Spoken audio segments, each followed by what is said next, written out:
चलिए स्टार्ट करते हैं बेटे।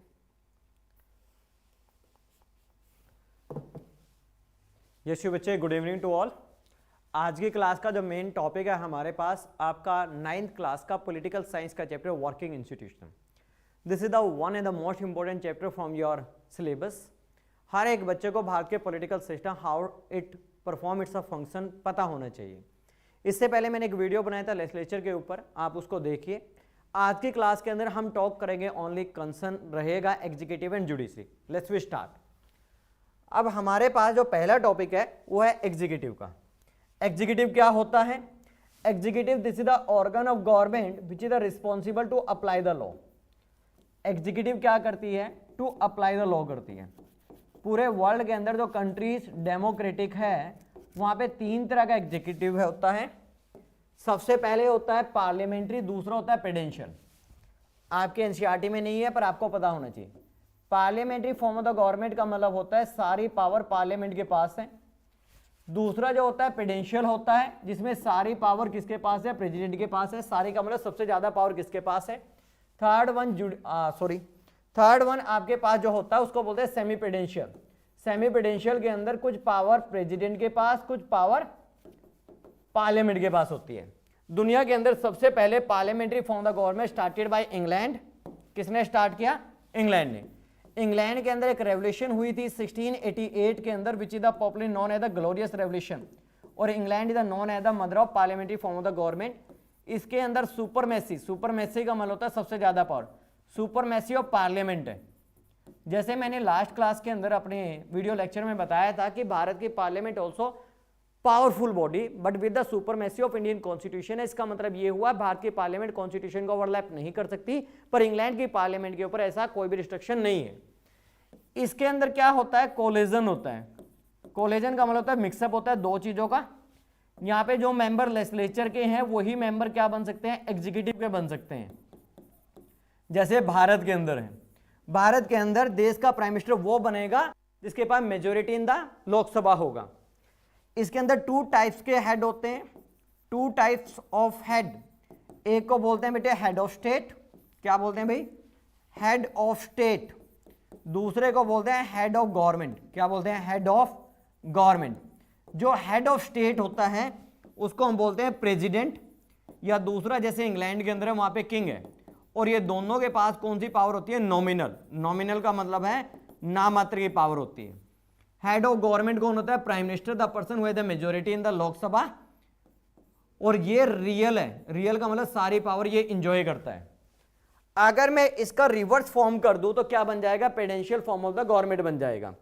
Presidential form of the government कैसे बनेगा? देखिए, सबसे पहले क्या लिख रहा है? इंग्लैंड। इसको सबसे पहले स्टार्ट किया था यूएसए ने। USA is the first country which have the written constitution. यहाँ पे सुपरमेसी किसकी है? प्रेसिडेंट। इसका मतलब यहाँ की लेजिस्लेचर के कंपेयर में प्रेसिडेंट पावरफुल है। यहाँ पे कोई कोलिजन नहीं होता है। It follow the separation of power. ये क्या बोलता है? Separation of power. Separation of power का मतलब क्या है? कि आपका जो लेजिस्लेचर और एग्जीक्यूटिव है आपस में कोलाइड नहीं करेंगे। तो इसका मतलब यहाँ पे क्या है भाई? सेपरेशन ऑफ पावर है। अब जैसे हमारे देश के अंदर भी सेपरेशन ऑफ पावर है पर वो फंक्शन को लेके है, कोलेजर को नहीं। इसका मतलब देश का जो वहां का प्रेसिडेंट है उसका लेजिस्लेचर के अंदर कोई मेंबरशिप नहीं है। 2 टाइप्स ऑफ द हेड नहीं, यहाँ पे क्या होता है? सिंगल हेड होता है। क्या होता है भाई? सिंगल हेड होता है। उसको हम क्या बोलते हैं? प्रेसिडेंट। इसका सबसे बड़ा एग्जाम्पल यूएसए है। कौन है भाई? यूएसए है। जैसे हमारे देश में नॉमिनल है। दोनों को आप मिक्स कर दीजिए। क्या कर दीजिए? दोनों को आप मिक्स कर दोगे तो क्या बन जाएगा आपका? Semi presidential. सेमी प्रेसिडेंशियल में some power remain to president. कुछ पावर प्रेसिडेंट को दे रखी है, कुछ पावर वहां के प्राइम मिनिस्टर को दे रखी है। यहाँ पे सारी पावर प्रेसिडेंट, यहाँ पे सारी पावर प्राइम मिनिस्टर। तो ये दुनिया के अंदर 3 तरह का आपका एग्जीक्यूटिव सिस्टम होता है। बेटे कोई डाउट है तो प्लीज यू राइट डाउन।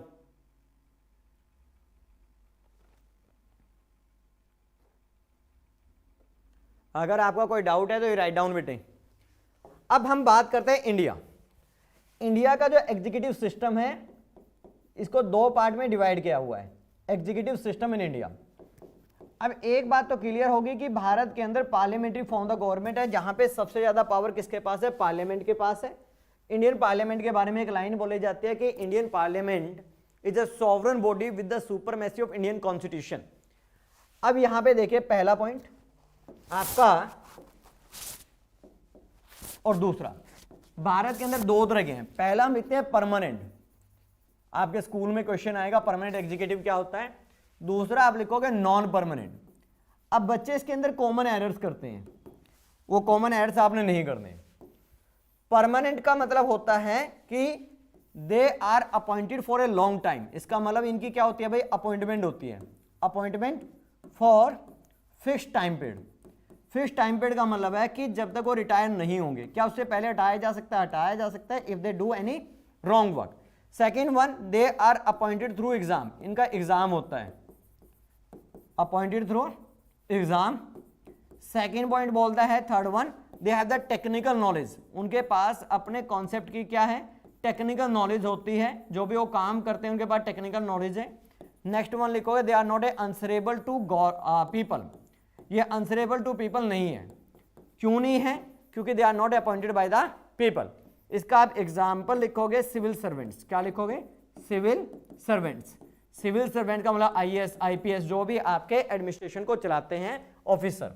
इसका आप अपोजिट फॉर्म लिखोगे। यहां पे आप लिखोगे अपॉइंटेड नहीं है, ये इलेक्टेड है। ये भी किसके लिए होते हैं? फिक्स टाइम पीरियड के लिए, पर इनका टाइम पीरियड बहुत छोटा होता है और इस फिक्स टाइम पीरियड से पहले इनको क्या किया जाता है? रिमूवल किया जा सकता है। इसका मतलब भारत के अंदर एग्जीक्यूटिव नॉन परमानेंट वो लोग रहेंगे जो इलेक्टेड हैं। फिक्स टाइम पीरियड 5 साल, पर हमने देखा था लोकसभा को 5 साल से पहले डिसॉल्व किया जा सकता है। अपॉइंटेड नहीं, ये क्या है भाई? इलेक्टेड बाय पीपल है। और जरूरी नहीं है हर एक इलेक्टेड मेंबर एग्जीक्यूटिव का पार्ट होगा। आप ध्यान रखना, ओनली काउंसिल ऑफ मिनिस्टर किसका पार्ट होते हैं? एग्जीक्यूटिव का पार्ट होते हैं। अगला हमने वहां पे क्या लिखा है? Technical knowledge. आप बोलोगे no, they don't have technical knowledge. उनके पास किसी भी कॉन्सेप्ट का ज्यादा टेक्निकल नॉलेज नहीं होता है, but they have the better understanding. उनके पास क्या है भाई? बेटर अंडरस्टैंडिंग है किसका? प्रॉब्लम्स को समझने का। वहां पे क्या लिखा है? Not answerable. आप यहां पे क्या लिखो? They are the answerable to people. Reason is the behind because they have been elected by people. इसका एग्जांपल मैं आपको पहले ही बता चुका हूं, काउंसिल ऑफ मिनिस्टर लिखेंगे आप लोग यहां पे। काउंसिल ऑफ मिनिस्टर एमपी और एमएलए नहीं है, ओनली वो लोग जो काउंसिल ऑफ मिनिस्टर्स के पार्ट हैं। राइट डाउन यस और नो। नेक्स्ट वन, अब देखिए हमने जो पढ़ना है वो पॉलिटिकल एग्जीक्यूटिव पढ़ना है। पॉलिटिकल एग्जीक्यूटिव का मतलब है contain the elected leader, those are the part of the council of minister. अब हमारे देश का जो पॉलिटिकल एग्जीक्यूटिव है उसके अंदर कौन कौन मेंबर आते हैं? पॉलिटिकल एग्जीक्यूटिव के अंदर आपको ध्यान रखना है कि भारत का जो एग्जीक्यूटिव है इसका जो हेड होता है वो कौन है भाई? प्रेसिडेंट ऑफ इंडिया है। इंडियन कॉन्स्टिट्यूशन के अनुसार भारत का एक प्रेसिडेंट होगा, वो क्या होगा? हेड ऑफ एग्जीक्यूटिव होगा। दूसरा, ये किसको अपॉइंट करेगा? प्राइम मिनिस्टर को। अब प्राइम मिनिस्टर वो पर्सन होगा जिसके पास मेजोरिटी इन लोकसभा होगी। प्राइम मिनिस्टर अपनी हेल्प के लिए कुछ लोगों को अपॉइंट करेगा, उसको बोलेंगे council of ministers. In council of ministers की भी कुछ कंडीशन है, वो आगे देखेंगे। इसके अलावा 2 पर्सन और होते हैं, एक होता है वाइस प्रेसिडेंट और सेकेंड वन कौन होता है इसके अंदर? Attorney general. अटॉर्नी जनरल के बारे में मैं आपको 3 फैक्ट्स बताता हूं, आप ध्यान रखना, आपके यूजफुल रहेंगे। पहला, दूसरा और तीसरा। पहली बात तो ये क्या है भाई? लॉयर है। किसका? सेंट्रल गवर्नमेंट का। अगर आप सेंट्रल गवर्नमेंट के खिलाफ कोई भी केस करोगे तो ये उसको डिफेंड करेगा, लॉयर है। सेकेंड पॉइंट ये क्या बोलता है? ही और सी कैन पार्टिसिपेट। ये क्या कर सकता है भाई? पार्टिसिपेट कर सकता है इन सेशन ऑफ लोकसभा और राज्यसभा। तो मैं सेशन ऑफ पार्लियामेंट लिख रहा हूं, तो इसका मतलब पार्लियामेंट की मीटिंग में पार्टिसिपेट कर सकता है। पर ध्यान रखना, नॉट वोट, इसको वोट देने का अधिकार नहीं है। ये सिंगल ऐसा पर्सन है भारत के पॉलिटिकल सिस्टम के अंदर जिसके पास right to participate in the session of parliament है। पार्टिसिपेट कर सकता है, प्रोसीडिंग को देख सकता है, पर ध्यान रखना क्या नहीं कर सकता है? वोट नहीं कर सकता। तीसरा, ये भारत के अंदर सुप्रीम कोर्ट और हाई कोर्ट की प्रोसीडिंग को ऑब्जर्व कर सकता है। ऑब्जर्व का मतलब उसकी प्रोसीडिंग को देख सकता है। 3 बातें मैंने आपको बता दी। सबसे पहले जब हम स्टार्ट करेंगे किसको करेंगे? प्रेसिडेंट को। If a permanent member have more knowledge, then why non-permanent member more powerful? Because we are living in the democracy, or democracy give the power to elected people rather than officers.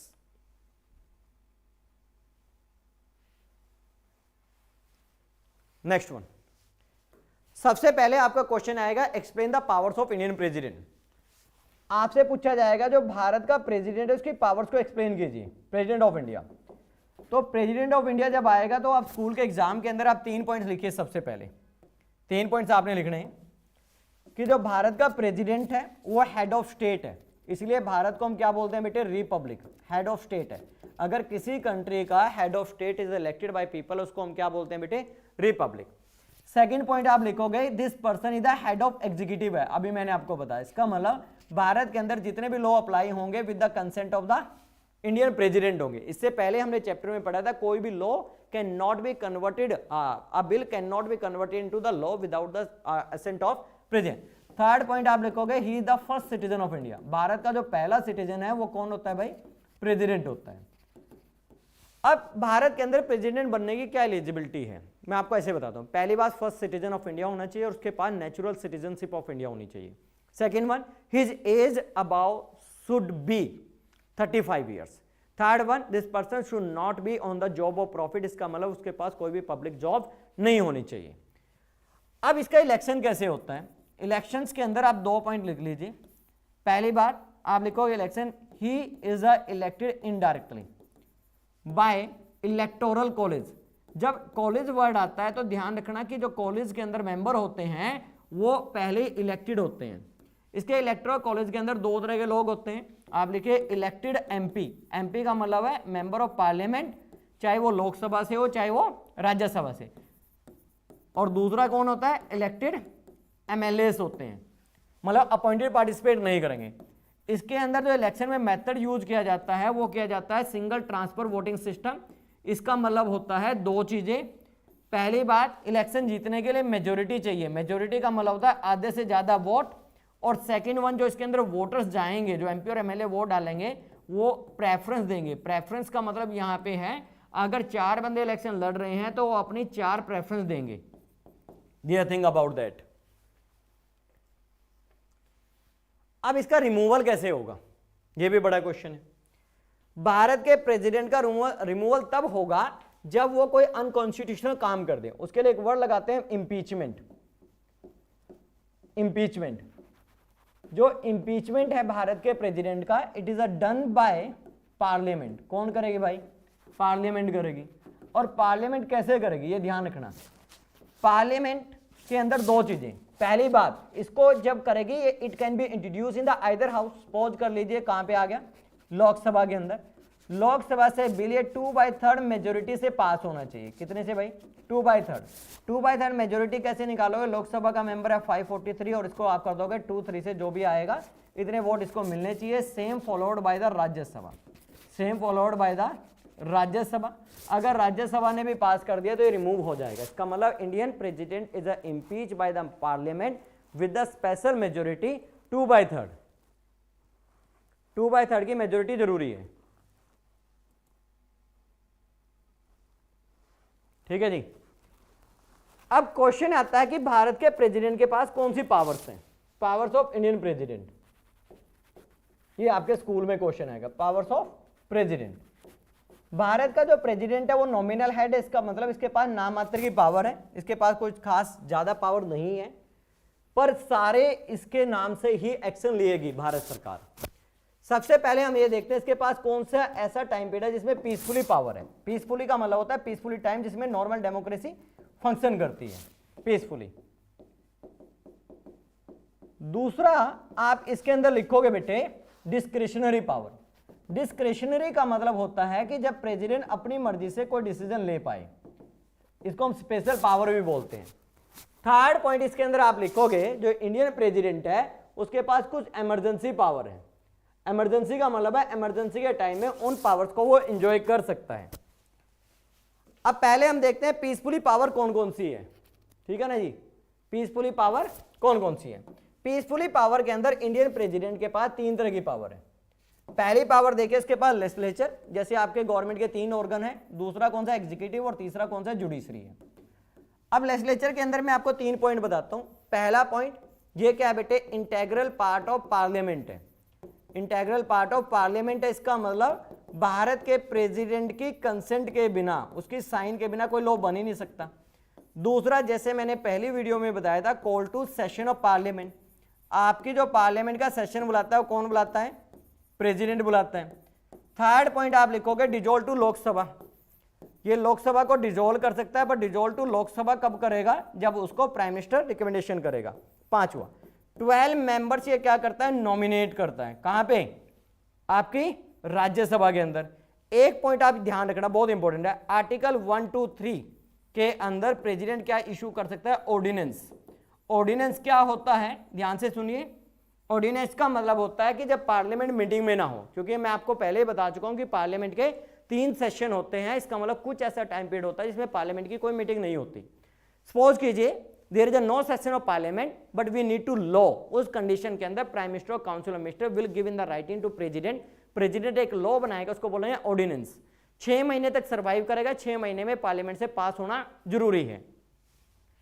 Executive के अंदर आपने कुछ नहीं करना, simple सी बात है। पहला लिखोगे हेड ऑफ एग्जीक्यूटिव है, तो इसका मतलब भारत के अंदर जो लॉ इंप्लीमेंटेशन होता है किसके नाम पे होगा? प्रेसिडेंट। सेकंड पॉइंट आप क्या लिखोगे हेड ऑफ एग्जीक्यूटिव के बाद? कि भारत के अंदर जितनी भी अपॉइंटमेंट होती हैं वो सारी कौन करता है? President of India. अपॉइंटमेंट कौन कौन सी? प्राइम मिनिस्टर की अपॉइंटमेंट करेगा, काउंसिल ऑफ मिनिस्टर की अपॉइंटमेंट करेगा। इसके अलावा आपके गवर्नर्स की अपॉइंटमेंट करता है, गवर्नर जो आपका स्टेट का हेड होता है। इसके अलावा चीफ इलेक्शन कमिश्नर हो गया, चीफ इंफॉर्मेशन कमिश्नर हो गया, कंप्यूटर ऑडिट जनरल हो गया, चेयरमैन ऑफ यूपीएससी हो गया, चेयरमैन ऑफ एनटीए हो गया। तो ये सारे लोगों की अपॉइंटमेंट कौन करता है? प्रेसिडेंट ऑफ इंडिया करता है। इसलिए इसके पास ये एग्जीक्यूटिव पावर भी है। नेक्स्ट वन बोलता है जुडिशरी। जुडिशरी के अंदर आपने 2 पॉइंट याद रखने हैं बस। जुडिशरी के अंदर 2 पॉइंट, एक तो भारत के अंदर जो अपॉइंटमेंट ऑफ जजेस है। क्या भाई? अपॉइंटमेंट ऑफ जजेस। जजेस में 2 तरह के जजेस, सुप्रीम कोर्ट के जजेस और हाई कोर्ट के जजेस की अपॉइंटमेंट कौन करता है? President of India.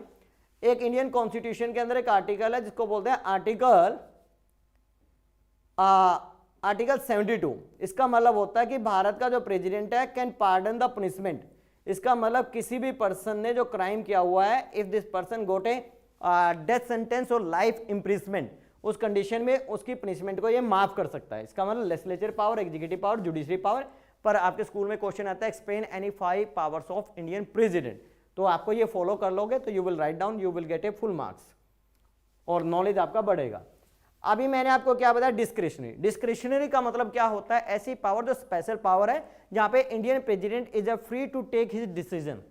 ये पॉइंट है पहला। आप इसके अंदर लिखोगे जो फर्स्ट पॉइंट है डिस्क्रिशनरी के अंदर, अपॉइंटमेंट ऑफ पीएम। अब भारत के जो प्राइम मिनिस्टर है उसकी अपॉइंटमेंट कैसे होती है? मैं आपको सिंपल सी बात बताता हूं। अपॉइंटमेंट ऑफ पीएम तब होती है the person who has the majority in the Lok Sabha. Lok Sabha के मेंबर कितने हैं? 543। सपोज कर लीजिए किसी के पास 272 या से ज्यादा सीट है, भारत के प्रेसिडेंट को सेम पर्सन को अपॉइंटमेंट करना पड़ेगा। दूसरी कंडीशन क्या हो सकती है? किसी के पास भी 272 नंबर नहीं है, उस कंडीशन के अंदर क्या होगा? भारत का प्रेसिडेंट ऐसे पर्सन को पीएम अपॉइंट करेगा जिसके पास सबसे ज्यादा potential to prove the majority है। ऐसा भारत में हुआ है। 1996 के अंदर इलेक्शन हुए, किसी को मेजोरिटी नहीं मिली, पर सबसे ज्यादा नंबर ऑफ सीट किसके पास थी? बीजेपी। और बीजेपी के जो लीडर थे अटल बिहारी वाजपेयी जी, उनको प्राइम मिनिस्टर बनाया गया, पर उनके पास मेजोरिटी नहीं थी। पर उनके पास क्या थी? Potential to prove the majority. उस कंडीशन में 13 डेज गवर्नमेंट रही, गवर्नमेंट फॉल डाउन होगी क्योंकि वो मेजोरिटी प्रूव नहीं कर पाए। जब किसी के पास मेजोरिटी ना हो और देश का प्राइम मिनिस्टर बन जाए तो उसको प्रेसिडेंट कुछ समय देता है अपनी मेजोरिटी को प्रूव करने के लिए। दूसरी कंडीशन है to sign the bill. Sign the bill. Bill क्या होता है? बिल का मतलब होता है ड्राफ्ट फॉर द लॉ। और कोई भी लॉ तब बनेगा जब प्रेसिडेंट उसके ऊपर साइन कर दे। प्रेसिडेंट अपनी 3 वीटो पावर यूज कर सकता है। सबसे पहला है असेंट। असेंट का मतलब होता है साइन करना। अगर किसी बिल के ऊपर साइन कर दे किसी में कन्वर्ट होकर लॉ, ये किसी भी बिल को अप होल्ड कर सकता है, क्योंकि there is a no time limit except to the money bill. Money bill में क्या करेगा? वो आपके ऊपर कंडीशन लगा देगा कि आपने 30 डेज में करना है। अप होल्ड कर सकता है। जब ये अप होल्ड कर रहा है तो उस कंडीशन को बोलते हैं पॉकेट वीटो। ना इसको रिटर्न कर रहा है ना इसके ऊपर साइन कर रहा है। तीसरी कंडीशन क्या कर सकता है? इंडियन प्रेसिडेंट किसी बिल को रिटर्न कर सकता है, पर यहां पे एक एक्सेप्शनल केस है, constitutional amendment bill can not be written by the president to the concern house. तो यहां पे जब ये रिटर्न करेगा तो इस कंडीशन में उसके लिए एक वर्ड लगाया गया है सस्पेंसिव वीटो। तो 4 तरह की वीटो होती है बेटे। पहली होती है एब्सोल्यूट वीटो, जिसमें पूरी तरह से मना करना, वो भारत के प्रेसिडेंट के पास है। दूसरी जो वीटो होती है सस्पेंसिव वीटो, जिसमें बिल क्या कर रहा है, रिटर्न कर रहा है। तीसरा अप होल्ड कर दिया, उसका मतलब होता है पॉकेट वीटो। पॉकेट वीटो किसने सबसे पहले भारत के अंदर लगाई थी, you can right in the chat box. अब एक वीटो होती है क्वालिफाइड वीटो, वो यूएस के प्रेसिडेंट के पास है, हमारे देश के प्रेसिडेंट के पास नहीं है। आर्टिकल 111, इसका मतलब article 111 has given the provision about veto power to the Indian president. अब आता है इमरजेंसी पावर। इमरजेंसी का मतलब होता है एक extra time period, extra ordinary time period, जिसके अंदर नॉर्मल डेमोक्रेसी को प्रैक्टिस नहीं किया जाता। भारत के अंदर 3 तरह की इमरजेंसी है। पहली जो इमरजेंसी है इसको बोलते हैं national emergency. National emergency Bharat के अंदर 3 बार लगी है। सबसे पहले 62 में चाइना ने अटैक कर दिया, 71 में पाकिस्तान के साथ वॉर हो गया, 75 में इंदिरा गांधी ने इंटरनल डिस्टर्बेंस के नाम पे लगा दी। जब भारत में इमरजेंसी लगेगी तो फेडरल स्ट्रक्चर, इसका मतलब स्टेट गवर्नमेंट को सस्पेंड कर देंगे, सारी पावर सेंट्रल गवर्नमेंट के पास चली जाएगी। दूसरी कौन सी होती है, स्टेट इमरजेंसी, और इसको हम प्रेसिडेंट रूल भी बोलते हैं। जो स्टेट इमरजेंसी का प्रोविजन है वो आर्टिकल 356 में है, इसका 352 के अंदर है। स्टेट इमरजेंसी का मतलब है एक स्पेसिफिक स्टेट की गवर्नमेंट को सस्पेंड करना। ये 2 कारणों से होती है। पहला, अगर आप स्टेट गवर्नमेंट को सस्पेंड कर रहे हो, वो इस कंडीशन में होती है जब वो कॉन्स्टिट्यूशन को फॉलो ना करे, कॉन्स्टिट्यूशन को वायलेट कर रही है, या फिर वहां पे इलेक्शन हुआ और इलेक्शन होने के बाद किसी भी पॉलिटिकल पार्टी को मेजोरिटी नहीं मिली है। तीसरी इमरजेंसी होती है फाइनेंशियल इमरजेंसी। फाइनेंशियल इमरजेंसी का मतलब होता है जब आपके देश के पास फॉरेन रिजर्व ना हो, आपके देश के पास क्या ना हो, फॉरेन रिजर्व ना हो, उसको हम क्या बोलते हैं, फाइनेंशियल इमरजेंसी बोलते हैं। क्या बोलते हैं, फाइनेंशियल इमरजेंसी। जो फाइनेंशियल इमरजेंसी होती है उसको आर्टिकल 360 के अंदर बताया गया है। भारत में एक बार भी ये नहीं लगी, और इमरजेंसी जब लगती है तो कौन लगाता है, वेरी गुड बेटे, सॉरी टुडेजा। इमरजेंसी ध्यान रखना हमेशा प्रेसिडेंट लगाता है, पर किसके कहने पे लगाता है, prime minister and council of minister पे। वेरी गुड आर्य वीर। आगे देखिए, तो ये आपकी जो पावर्स हैं ये क्लियर हो गई हैं आप लोगों को। भारत के प्रेसिडेंट के बारे में इतना आपको basic information you should know according to your class. अब हमारे पास सेकंड पॉइंट आता है इसके अंदर, प्राइम मिनिस्टर। कौन आता है, प्राइम मिनिस्टर।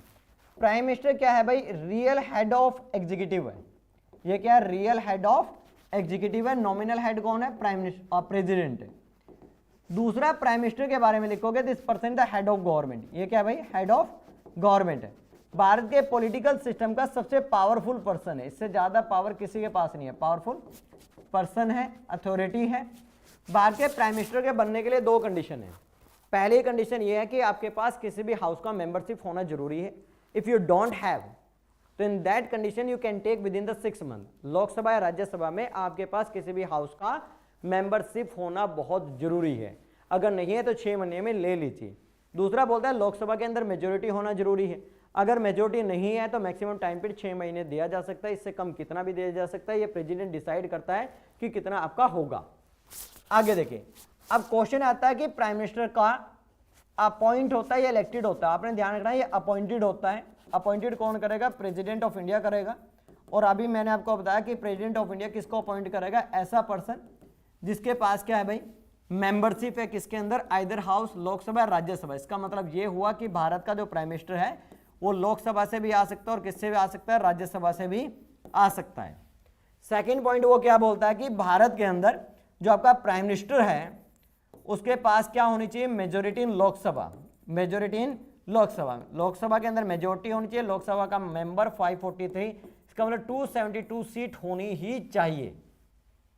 ठीक है जी, मेंबरशिप। दूसरा ये, अगर नहीं है दोनों कंडीशन के अंदर, वो 6 मंथ के अंदर क्या ले सकता है, मेंबरशिप ले सकता है, और 6 महीने में मेजोरिटी प्रूव कर सकता है। अब क्वेश्चन ये है कि जैसे हमने प्रेसिडेंट का देखा था कि उसको पावर से कैसे हटाया जा सकता है, इसको कैसे हटाया जा सकता है। इसको हटाने का एक ही तरीका, नो कॉन्फिडेंस मोशन। इसका मतलब अपोजिशन वोटिंग कराता है लोकसभा के अंदर कि आपके जो रूलिंग पार्टी का प्राइम मिनिस्टर है उसके पास क्या नहीं है भाई, मेजोरिटी नहीं है। तो इसका मतलब नो कॉन्फिडेंस मोशन का मतलब हुआ नो मेजोरिटी इन लोकसभा। इसमें एक और मजेदार बात है कि भारत के कॉन्स्टिट्यूशन में कहीं पे भी ये नहीं लिखा है कि no confidence motion. Suspensive veto का मतलब होता है, सॉरी बेटे, जब किसी बिल को प्रेसिडेंट रिटर्न कर दे विदाउट साइन रिकंसिडरेशन के लिए, तो ये सस्पेंस बन गया कि president is not interested to sign on the bill अगर दोबारा से उसने पास करके भेज दिया तो president is bounded to sign the bill. ये है बेटे आपका सस्पेंसिव। अब देखते हैं पावर। भारत के प्राइम मिनिस्टर की पावर्स क्या हैं। भारत के प्राइम मिनिस्टर की अगर हम पावर्स की बात करें तो 6 पावर्स याद कर लीजिए। पहली बात, this person is the head of, देखिए this person is the head of government, क्योंकि ये हेड ऑफ गवर्नमेंट है। साथ में एक पॉइंट और लिख सकते हो, this person the leader of Lok Sabha, क्योंकि इसके पास लोकसभा में क्या भाई मेजोरिटी है।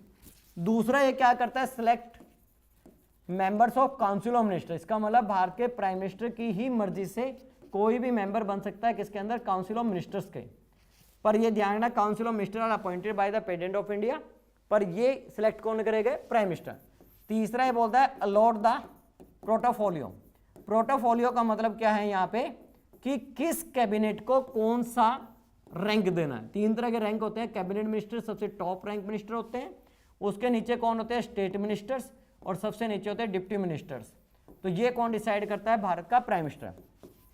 जितने भी भारत के अंदर मेजर पॉलिसीज हैं, जो अभी भारत के अंदर मेजर पॉलिसीज बनेंगे, लॉज बनेंगे, with the consent of PM बनेंगे। इसका मतलब अगर पीएम नहीं चाहेगा तो नहीं बनेंगे।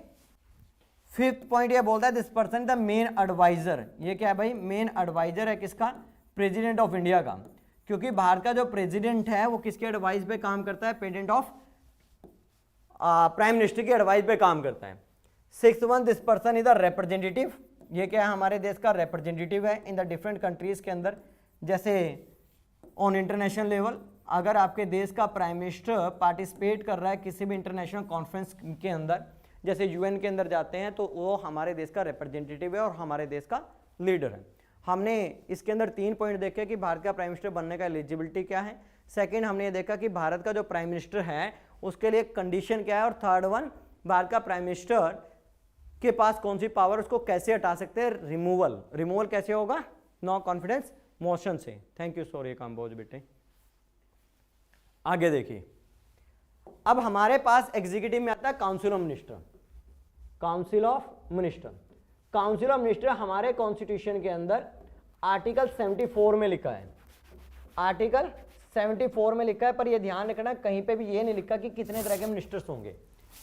काउंसिल ऑफ मिनिस्टर की भी वही कंडीशन है कि इनके पास मेंबरशिप होनी चाहिए आइदर हाउस, जैसे किसके पास है भाई, हमारे देश के प्राइम मिनिस्टर बनने के लिए आइदर हाउस। कमेंट बॉक्स के अंदर लिखिए भारत के प्राइम मिनिस्टर बनने की मिनिमम एज कितनी है। दूसरी कंडीशन ये बोलता है कि वो क्या होनी चाहिए, उनके पास majority in Lok Sabha,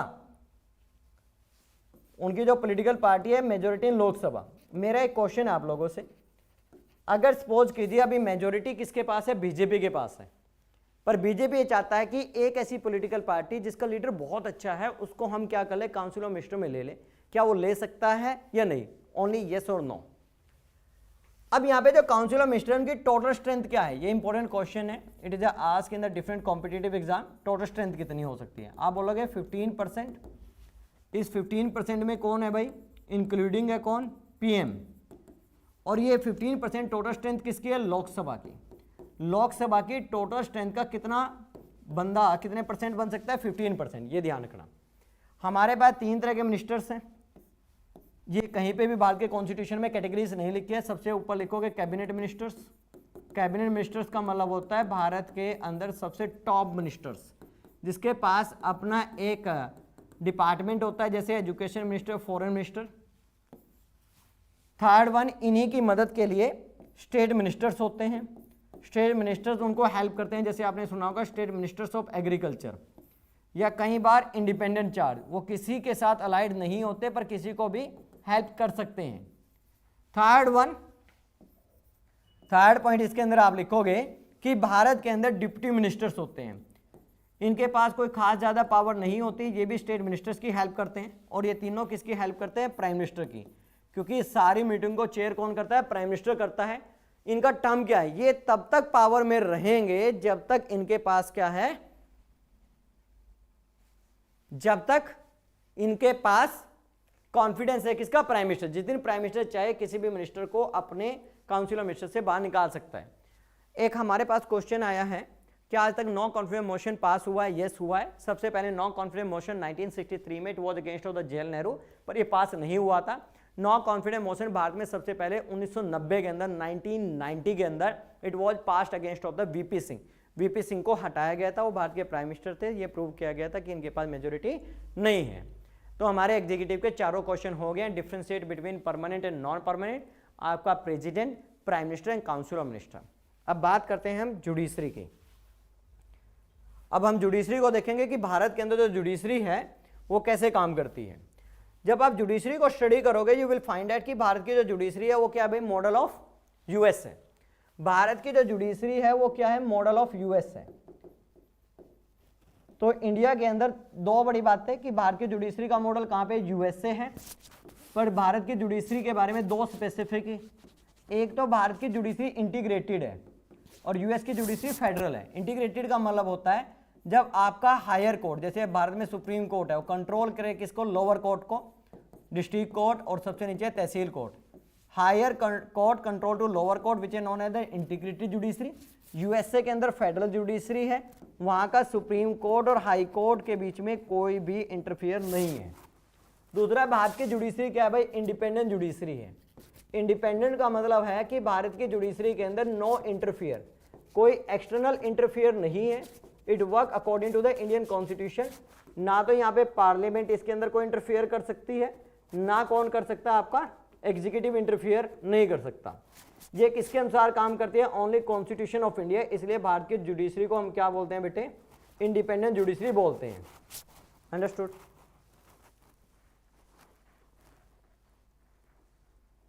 very good अंश। आगे देखिए, अब अगला पॉइंट ये क्या बोलते हैं, ये कहता है कि भारत के अंदर, इंडिया के अंदर सबसे पहला जो कोर्ट बना था वो कहां पे बना था, आप लिखोगे कैलकाटा के अंदर।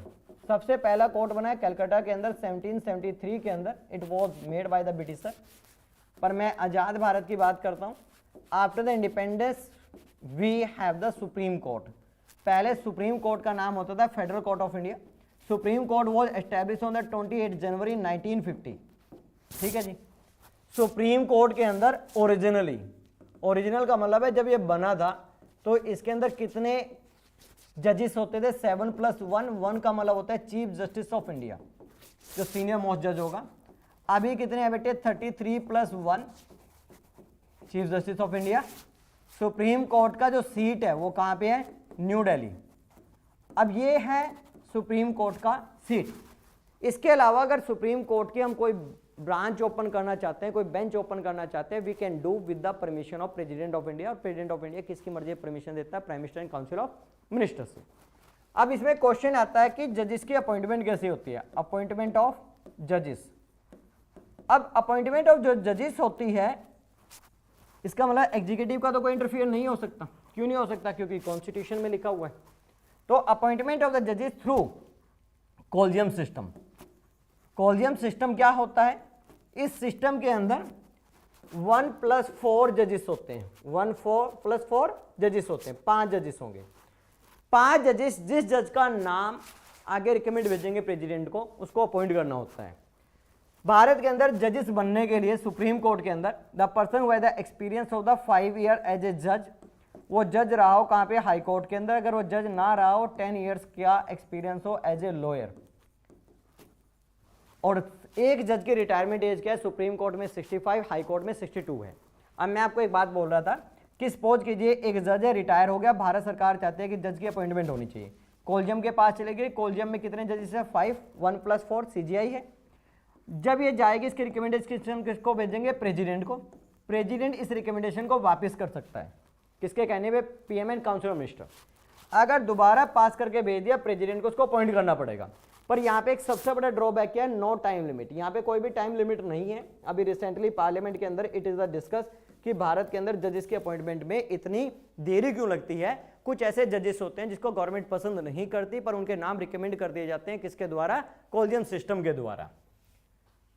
अब जो सुप्रीम कोर्ट है, अब एक वर्ड यहाँ पे सीजीआई है, चीफ जस्टिस। चीफ जस्टिस का मतलब है सीनियर मोस्ट जज, भारत का सबसे सीनियर जज। इसकी अपॉइंटमेंट के लिए इंडियन कॉन्स्टिट्यूशन में कोई वर्ड नहीं लिखा है। अब इसकी जो अपॉइंटमेंट होती है ट्रेडिशन के आधार पे होती है, जो सबसे ज्यादा एक्सपीरियंस जज होगा उसको अपॉइंट कर दिया जाएगा। पर इसको 2 बार वायलेट कर दिया गया। कब वायलेट किया गया? एक 1973 के अंदर A.N. रे, ही वॉज अ जूनियर जज फ्रॉम द 3 जजेस, इसको अपॉइंट कर दिया था। 1977 के अंदर एक जज होते थे H.M. Beg, he was a junior from the 1 जज, इसको अपॉइंट कर दिया। इसके अलावा भारत के अंदर सीनियोरिटी के आधार पर जजेस की अपॉइंटमेंट होती है। कोई डाउट है तो प्लीज यू राइट डाउन बेटे।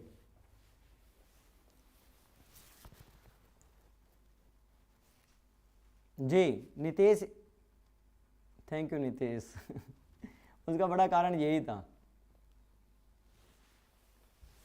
चलिए अब बात करते हैं powers of supreme court. Sorry, उससे पहले हम देख लेते हैं भारत के अंदर जजेस का रिमूवल कैसे होगा। रिमूवल इनका होता है impeachment by parliament. Impeachment by parliament, अगर किसी भी जज ने कोई ऐसा काम कर दिया जो अनकॉन्स्टिट्यूशनल है, या फिर जो जज बनाया उसके अंदर इतनी कैपेसिटी है ही नहीं कि वो डिसीजन ले पाए और इनफेक्टिवली काम कर रहा हो, ठीक है, तो उस कंडीशन के अंदर पार्लियामेंट उसको हटा सकती है। पार्लियामेंट कैसे हटाएगी? Same procedure followed as we study about the president of India, जैसे हमने प्रेसिडेंट का रिमूवल देखा था। अब बात करते हैं पावर्स की। Powers of supreme court. Supreme court enjoy the 3 types of the power. 3 तरह की पावर है हमारे सुप्रीम कोर्ट के पास। आपके सिलेबस के अंदर यही बताया 3 तरह की पावर। सबसे पहले सुप्रीम कोर्ट के पास है ओरिजिनल पावर। ओरिजिनल का मतलब होता है जिसमें डायरेक्टली क्या कर सकते हो, आप सुप्रीम कोर्ट जा सकते हो। दूसरा अपीलिएट, जिसमें आप डायरेक्टली नहीं जाओगे, आपको क्या करना पड़ेगा? अपील करना पड़ेगा। तीसरा ये बोलता है इसके अंदर एडवाइजरी। सुप्रीम कोर्ट के पास एडवाइजरी पावर है। ओरिजिनल में 3 केसेस याद रखो आप, सिंपल से 4 भी लिख सकते हो। If your fundamental rights is violated, अगर आपके फंडामेंटल राइट्स क्या हो रहे हैं? वायलेट हो रहे हैं, तो you can go to directly supreme court under the article 32। ठीक है जी, पहला पॉइंट। सेकेंड वन, अगर कोई भी डिस्प्यूट 2 स्टेट के बीच में है, उसको बोलते हैं बेटे फेडरल स्ट्रक्चर डिस्प्यूट। वो अभी आप डायरेक्टली कहां पे जाओगे? Supreme court. अगर कोई भी ऐसा इशू है किससे related? Election of president and vice president. Election of president and vice president से रिलेटेड, उसको भी आप कहां पे लेके जाओगे भाई? Supreme court. कोई भी कॉन्स्टिट्यूशनल डेफिनेशन है, कॉन्स्टिट्यूशनल मैटर है, कॉन्स्टिट्यूशनल डेफिनेशन है, उसमें भी आप डायरेक्टली कहां पे जा सकते हो? Supreme court. अपीलिएट का मतलब है पहले आपको अपील करना पड़ेगा लोअर कोर्ट में, फिर कहां पे जाना पड़ेगा आपको? हाई कोर्ट में। इसके अंदर 2 चीजें हैं। सबसे पहला आता है सिविल केस। सिविल केस का मतलब होता है ऐसे case which is related to money. Money में कौन से केसेस हो सकते हैं? प्रॉपर्टी के हो सकते हैं, लैंड के हो सकते हैं, कोई भी हो। दूसरे कौन सा होता है? क्रिमिनल। क्रिमिनल का मतलब होता है ऐसे केसेस जिसके अंदर आपका फिजिकल लॉस हो रहा हो। क्या हो रहा हो भाई? फिजिकल लॉस हो रहा हो।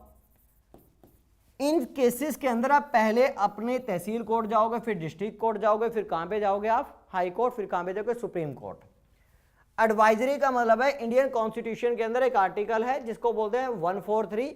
इसके अंदर भारत का president can take legal advice किससे?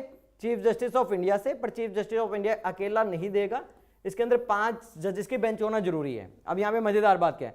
इनकी मर्जी है ये दे ना दे, इसका मतलब इनकी विल के ऊपर फॉलो करता है। अगर दे देती है तो इसकी मर्जी है प्रेसिडेंट को इस बात को मानने ना मानने। अंडरस्टूड?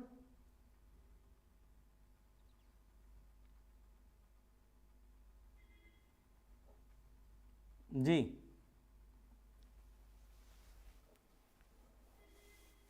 अब आपके सामने एक टॉपिक है लास्ट का, जिसको बोलते हैं judicial review. Judicial review. Judicial review क्या होता है? बहुत आसान है। Judicial review is started from the USA. USA से स्टार्ट हुआ, 1803 में स्टार्ट हुआ, और वहां पे एक जज होते हैं, जज का नाम था मार्शल, उन्होंने इसको स्टार्ट किया था। जुडिशियल रिव्यू क्या है? आसान भाषा में कि भारत के अंदर लेजिस्लेचर है, एग्जीक्यूटिव है और जुडिशरी है। सपोज कीजिए कि भारत की लेजिस्लेचर ने क्या किया? कोई लॉ बनाया। लेजिस्लेचर ने क्या किया? लॉ बनाया। एग्जीक्यूटिव क्या करेगी? उस लॉ को अप्लाई करेगी, और जुडिशरी क्या करेगी? चेक करेगी। किसी ने इस लॉ को चैलेंज कर दिया जुडिशरी के अंदर कि ये law as per the constitution नहीं है। जुडिशरी चेक करेगी कॉन्स्टिट्यूशनल वैलिडिटी को, और कॉन्स्टिट्यूशन के अनुसार इसके ऊपर अपना वर्डिक्ट देगी, डिसीजन देगी। इसी को हम क्या बोलते हैं? Judicial review. जुडिशियल रिव्यू किसके ऊपर हो सकता है? लेजिस्लेचर के ऊपर हो सकता है, एग्जीक्यूटिव। इवनली जो जुडिशरी ने अपने जजमेंट दिए हैं उसके ऊपर भी ये क्या कर सकती है, रिव्यू कर सकती है। भारत के कॉन्स्टिट्यूशन के अंदर आर्टिकल 13 के अंदर ये प्रोविजन लिखा हुआ है, अगर हमारी लेजिस्लेचर कोई ऐसा लॉ बनाती है which violate to fundamental right, तो we can approach to judiciary, judiciary will check from the constitution and can cancel the law if it violate to the thing about your legislature, executive and judiciary. अब हमारा आपका कोई भी question रहता है तो you can write down, I will reply, otherwise are done from my side बेटे, thank you. Collegium system के अंदर 5 जजेस होते हैं, एक चीफ जस्टिस होगा और दूसरे क्या होंगे, 4 अदर जजेस होंगे। अगर सुप्रीम कोर्ट के अंदर किसी जज की अपॉइंटमेंट होनी है तो 5 जज विद द मेजोरिटी, 3 जजेस इस बात का डिसीजन लेंगे कि भारत के अंदर सुप्रीम कोर्ट में कौन जज होगा। Nitesh, judicial review mention explicited in the constitution of India. Article 13 define करता है पर जुडिशियल रिव्यू एक स्पेसिफिक वर्ड नहीं लिखा हुआ है कहीं पे भी कॉन्स्टिट्यूशन के अंदर। Absolute veto has been applied in India, बिल्कुल अप्लाइड है। एब्सोल्यूट का मतलब होता है पूरी तरह से मना करना आशिया। अगर सपोज कर कि भारत के अंदर कोई लोकसभा राज्यसभा ने बिल पास कर दिया, प्रेसिडेंट के पास भेज दिया और प्रेसिडेंट ने उसके ऊपर साइन नहीं किए और नई पॉलिटिकल पार्टी मेजोरिटी में आ गई, तो PM and council of minister ने रिकमेंड किया कि इस बिल के ऊपर साइन नहीं करनी, तो साइन नहीं होंगे बेटे।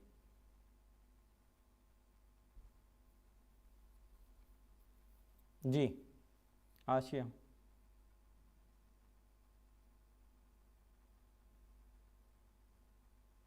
और आज 9 o'clock आपका क्विज है इसी सेम चैप्टर के ऊपर, देखते हैं कितने बच्चे अच्छे करते हैं।